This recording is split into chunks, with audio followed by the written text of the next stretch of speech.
गर्मियों का मौसम था। एक चींटी को बहुत तेज प्यासी लगी थी। वो पानी की खोज में यहाँ वहाँ भटकने लगी। कुछ ही देर में वो एक नदी के पास पहुँच गई। वो नदी पानी से भरा था, लेकिन चींटी सीधे उस नदी में नहीं जा सकती थी। इस वजह से वह एक छोटे से पत्थर पर चढ़ गई और वहीं से झुककर नदी का पानी पीने की कोशिश करने लगी। जैसे ही चींटी पानी पीने के लिए नीचे की तरफ झुकी, वो नदी में गिर पड़ी। उसी नदी के किनारे एक पेड़ पर बैठा कबूतर ये सब देख रहा था।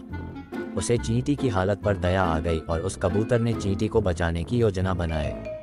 उसने जल्दी से पेड़ की डाली से एक पत्ता तोड़कर नदी के पानी में बह रही चींटी के पास फेंक दिया। चींटी उस पत्ते पर चढ़कर बैठ गई और जब वह पत्ता नदी के किनारे पहुंचा तो वह पत्ते से कूदकर जमीन पर आ गई। चींटी ने अपनी जान बचाने के लिए कबूतर को धन्यवाद किया और वहां से चली गई। कुछ दिनों के बाद उसी नदी के किनारे एक शिकारी आया। उसने कबूतर के घोंसले के पास अपना जाल बिछा दिया। जाल पर दाने फैलाकर वह पास के एक झाड़ी में छिपकर बैठ गया। कबूतर शिकारी और उसके जाल को नहीं देख सका।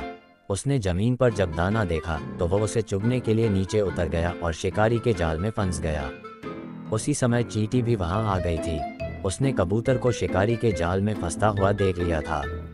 बेचारा कबूतर लाख प्रयास करने के बाद भी शिकारी के जाल से नहीं निकल पाया। इसके बाद शिकारी आया और जाल में फंसे कबूतर को उठाकर चलने लगा। तभी चींटी ने कबूतर की जान बचाने का फैसला किया। चींटी दौड़ती हुई आई और उसने शिकारी के पैर में काटना शुरू कर दिया। चींटी के काटने के कारण शिकारी को बहुत तेज दर्द होने लगा। उसने जाल को नीचे फेंक दिया और अपना पैर साफ करने लगा। इसी बीच मौका पाते ही कबूतर जाल से निकल गया और वह तेजी से उड़ गया। इस तरह चींटी ने कबूतर की जान बचा ली।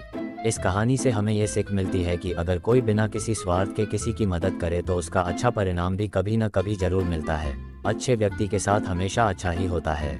तो दोस्तों, आप लोगों को अगर यह कहानी अच्छी लगी तो वीडियो को लाइक करो, शेयर करो और सब्सक्राइब करो मेरी इस YouTube चैनल को, और कमेंट करके ज़रूर बताना कि कैसी लगी आपको ये स्टोरी। और अगर आप अभी अपनी कोई स्टोरी इस चैनल पे बताना चाहते हो तो कमेंट करिए। मैं आपकी स्टोरी इस चैनल पे बताऊंगा। मिलते हैं अगले वीडियो में।